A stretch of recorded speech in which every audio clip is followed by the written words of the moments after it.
NBA free agency is always one of the most interesting stretches of days in the summer when not too many other sports are actually going on. So we're all locked in to the free agent market and the trades going on for the first couple of days at least. So we're going to go over today things that have happened in the last couple of days in the world of NBA. First off, remember that Jesus loves you. And now we're going to get into the video. We're going to start with a team I thought really killed it, and that's the Los Angeles Lakers. They brought back Austin Reeves on a 4-year deal for $56 million, which, when you hear the other deals that took place today, that is an absolute steal of a contract for a great player that is very important to that organization. They also brought back D'Angelo Russell on a 2-year deal for $37 million, which is pretty solid as well.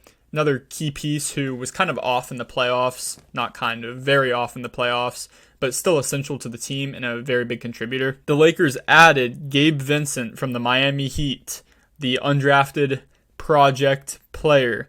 3 years, $33 million, so $11 a year to the Lakers we saw what he could do in the playoffs for the Heat. That's a great pickup for them, and it is a little bit scary taking those role players that pop off from the Heat because who knows if it's as much the system or the player. So it's a little bit scary, but I think Gabe Vincent's a great player. I think he'll do very well in LA. The Lakers also added Cam Reddish, Jackson Hayes, and Taurean Prince. So a lot of pretty significant additions and retentions for the Lakers. They really kept a lot of key pieces that were with them last year and helped them on their run. And they also brought in a guy like Jackson Hayes, who I love this pickup. 2 years, $4.6 million, and it really allows Anthony Davis to slide to the power forward instead of playing the 5 all the time. I know it's a pretty insignificant contract and technically an insignificant pickup when it comes to money and star power, but that kind of flexibility and versatility will allow other players like AD to slide to a position that's more suited for them and gives them a little bit more height on that defensive lineup. Every time Cam Reddish gets signed, like here again to the Lakers, everyone hypes him up again. And yeah, he was awesome in high school and college even, but I don't think he's really that much of a different player. Maybe he will succeed in the Lakers system like he hasn't in plenty other systems, including the Hawks, but I don't really have much hope for that one. Taurean Prince picked up from the Timberwolves for a year, $4.5 million.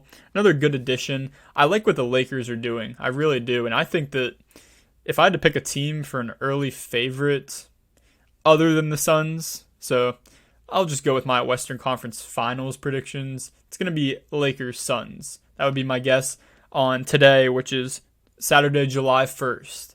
So come back to this video whenever it's Lakers-Suns in the Western Conference Finals. So I went over the Lakers, who I really liked in free agency. Now let's get to a team that I don't know if I could tell you their plan for what they're doing currently in free agency, and that's the Houston Rockets.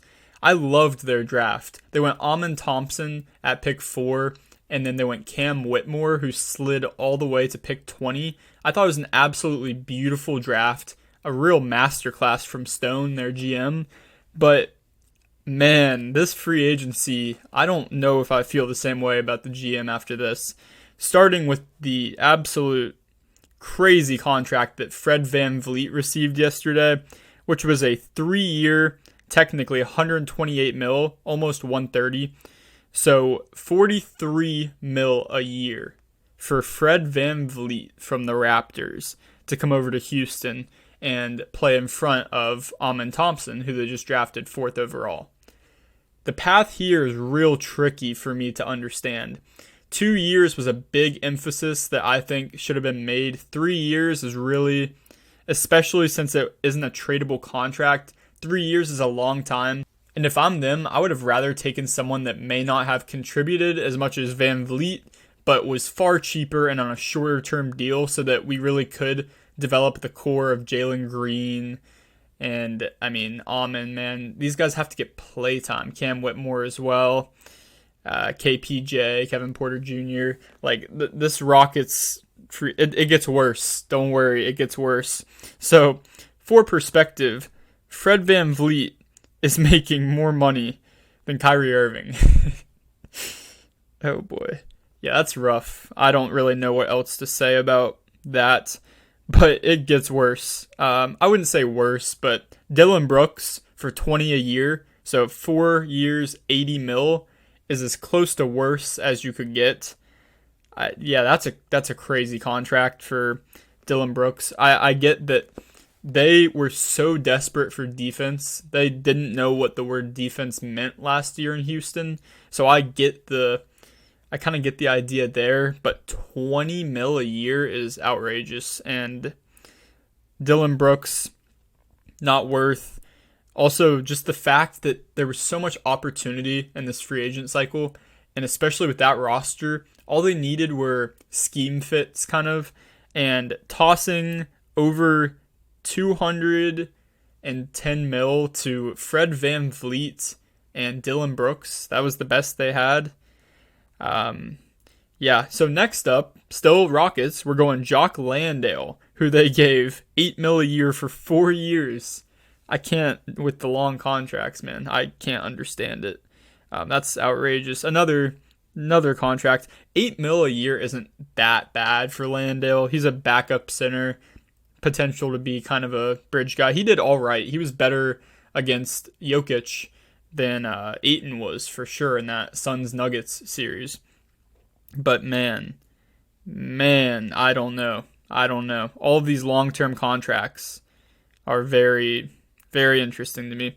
My favorite signing that the Rockets made was Jeff Green for 1 year, 6 mil, because Jeff Green just won a championship. Not because of that, but he's a good fit for this team. He's a good fit, and they got him for a year, $6 million. Like, I'm good with those kind of things to supplement this young core that they're trying to develop, but bringing in these guys, that the whole idea of this Rockets offseason was supposed to be to supplement and develop these young core players instead of buy these win now pieces on these ultra contracts, spending like $300 million legitimately during this free agency cycle. I just can't understand that. More Jeff Greens and guys like that I think that's the vision there. But the 43 mil a year for Fred VanVleet you will not convince me that he could be the best player ever, and that's not a good contract. I mean, obviously it would be, but you know what I'm saying. Like, that is outrageous. Another team that was very active, and this is the exact thing I was just talking about. The Suns did it right. They have a ton of stars. We know they got Bradley Beal this offseason to go with Kevin Durant and Devin Booker, which is a crazy big three, by the way. But the big knock there, also DeAndre Ayton is still on the roster, but the big knock there is bench depth. That's what killed him this past year, and that is what potentially could kill them again. So what they did is they went out and they re-signed Damian Lee for 2 years, 5 mil. Great. They brought in Keita Bates-Diop, 2 years, 5 mil. Another good ad. They brought in Yuta Watanabe. I think I said that right. 1 year, 2.3 mil. I love that pickup. Absolute sniper. Was on the Nets. Josh Okogie is back. 2.3 mil for 1 year. Chimezie Metu. I could be botching that name. Sorry if I did. 1 year for 2.5. Drew Eubanks, 2 years, 5 mil. But they really solidified and brought back the guys they needed to. Got a great shooter. Yuta is very underrated. And he's back with Kevin Durant now, which is really sick because they were on the Nets over there together. And I think they got a little chemistry going. But I really like what the Suns are doing, making sure they're getting depth and actually addressing the problems. I mean, they have a starting lineup that is the best in the league, hands down, for sure. But we all know the problem is when that bench unit comes in, they really struggle. And now there are some guys on this bench unit that I think have a lot of potential and could be very, very good for the Suns team. We're going to go through some big names. Kyle Kuzma decided to stay with the Wizards. 4 years for $102 million. He cashed out for sure. So I was very surprised by this. I thought I could see Kuzma going to the Mavericks, maybe the Rockets, a team like that. But he decided to take the money, stick with the rebuild. I don't know how well that will work for him, but he will be getting paid. Another, I would say, almost funny contract is Jeremy Grant with the Trailblazers. So this happened yesterday before the Damian Lillard news came out today that he officially requested a trade. Jeremy Grant re-signed a deal 5 years, $160 million for Jeremy Grant, which that's certainly a contract of all time. That's all I'll say about it. It did happen. It occurred. I'm not going to rank it, but it is a contract of all time. Man, Jeremy Grant is currently 29. So by the end of this deal, he will be 34. Yeah, not a fan, I would say that, especially because Damian Lillard will be gone. And I don't think Jeremy Grant is a piece that you are looking to for sure keep on your roster during a rebuild phase. Because truly, I mean, Scoot Henderson will be great. I truly believe that. But we all know that it takes, especially guards, young guards, he's 19 years old. It takes time. Like, he's not going to be... Look historically at guards. They aren't just good immediately, usually. Very rarely are they immediately good. So this team will be going through a bit of a rebuild. And Jeremy Grant doesn't seem like a guy that I'm locking down long-term, 5 years, huge contract, lucrative. I don't like that at all. So that's all really Portland's done. We are waiting for a Damian Lillard trade package. And we don't know if it's Miami, but we think it's probably Miami, even though they said they're not going to take something that's not star loaded as a trade package back. I don't think they're going to be able to find that unless they want Tyrese Maxey from the 76ers, which would make no sense because you're just cramming that point guard room again with Anthony Simons and Scoot, and then you'd have Tyrese Maxey. Doesn't make a ton of sense. It's kind of what they're trying to get away from. So I think he will go to the Heat, Damian Lillard. For currently, I'm thinking Hero, Nikola Jovic, the one that was drafted last year, not Jokic, Jovic, and Duncan Robinson, and probably a couple firsts, maybe 3 firsts. So it's gonna be interesting to see. Oh, Kyle Lowry also possibly. I don't know. I'm thinking 3 players and 2 firsts would get it done because Miami does have the leverage. So that's my thoughts on the Damian Lillard situation. Really cool story. Dante DiVincenzo, Villanova alum, is back in New York on the Knicks for a 4-year, $50 million deal. He left the Warriors, but he is now back with Josh Hart and Jalen Brunson, his teammates in college, which, what a sick team that was. But they're all teamed up again now on the Knicks, which is super cool. And he's a great player. 4-year, $50 million isn't anything crazy for him. I think that's a good contract. It may be a little high, but I think that's such a cool.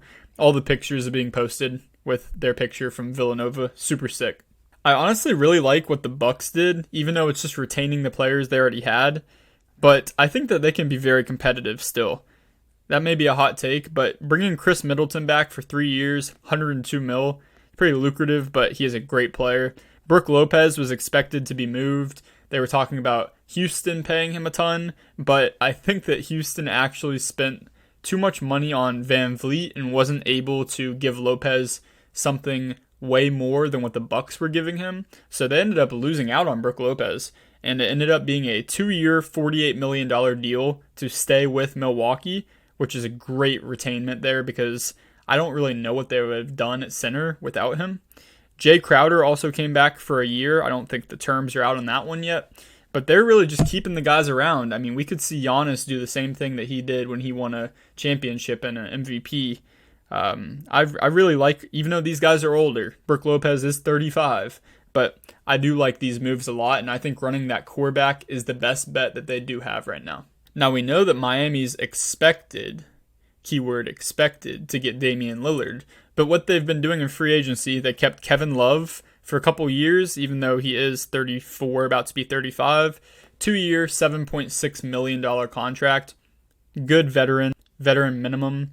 I like that a good bit. They brought back former player Josh Richardson, who I believe was pretty solid for them when he did play for the Heat. 2 years, $5.9 million. They brought in, I like this a lot, they brought in Thomas Bryant, who was on the Lakers, then I believe got traded to the Jazz, and then is now on the Heat. And we know that their biggest thing in that final series, their biggest disadvantage was their height.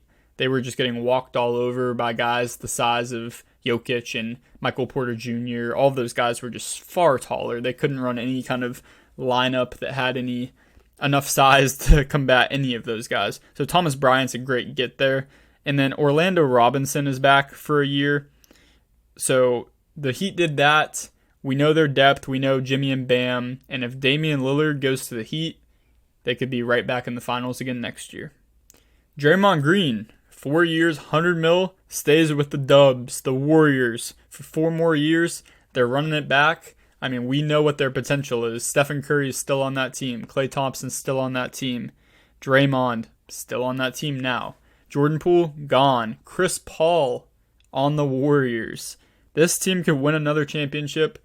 Very possible. So I think keeping Draymond was a key to that. He's just such a key part of that, defense and the way they run their offense, the handoffs and the screens, and just the culture of the Warriors. It's a big guy to have back, so great contract there.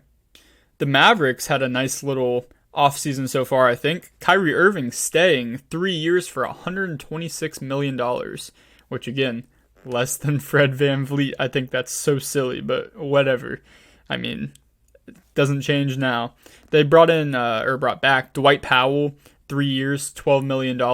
And then they brought in Seth Curry from the Nets. Was Seth Curry on the Nets last? I believe.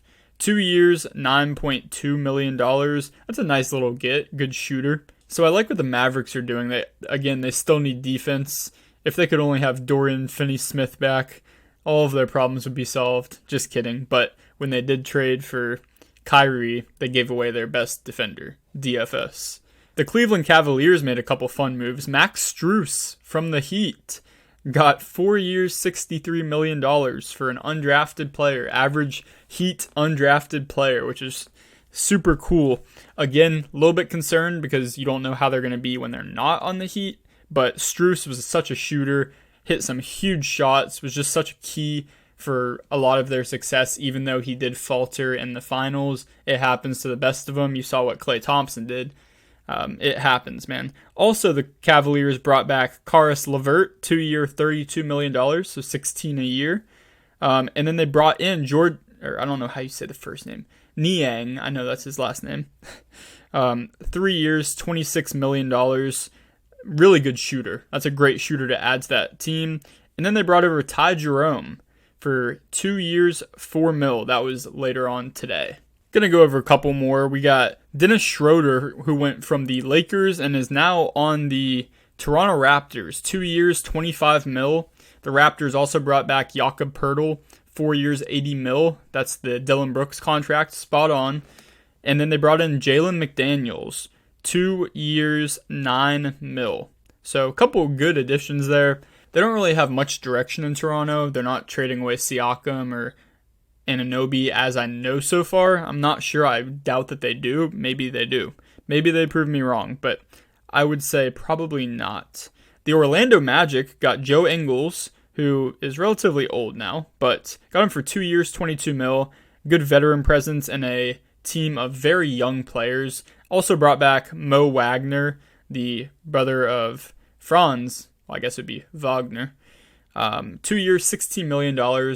So I think that's about the same per year that Jock Landale got paid, which is kind of starting / it's kind of like a center 1B, if that makes any sense. So there'd be a 1A, 1B. It's kind of like a fringe starter kind of pay for center. We're going to go over a couple more pretty fast. Derrick Rose is on the Grizzlies for 2 years, $6.5 million.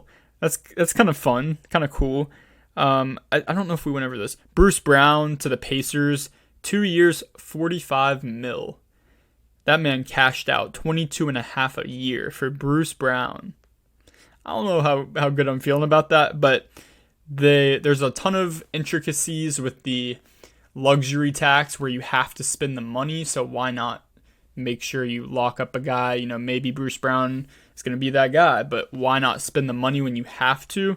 So a lot of these, you got to be careful when you're looking at some of these contracts, because some are just plain bad Fred VanVleet, and some are making the cap scenario work, something like Bruce Brown. And we're going to look at Cam Johnson got 4 years, 108 to stay with the Nets. Pretty strong contract, I will not lie. Cam Johnson was great. Former Sun went over with McCall to the Nets in that trade for KD. But 4 year 108 is a lot. Hey, maybe he's that guy. We will see for sure. The Chicago Bulls are the last team we're going to go over. Just highlight a couple of these. Kobe White got re-signed 11 a year, so 3 years, 33 mil. I believe that's the Gabe Vincent contract as well, 11 mil a year. And then Javon Carter got 3 years, 20 mil. So, hey, that's awesome for Javon Carter. I wonder what that did. I was looking at Bulls Twitter, and people were talking about that contract from Javon Carter, putting them above like the certain threshold where they're in the luxury tax. And I don't know if that would be worth it for Javon Carter to take that much of a hit for the future. But hey, maybe it is. Thank you so much for watching. I hope you enjoyed. Make sure to like and subscribe if you enjoy the content, and I will be back for more.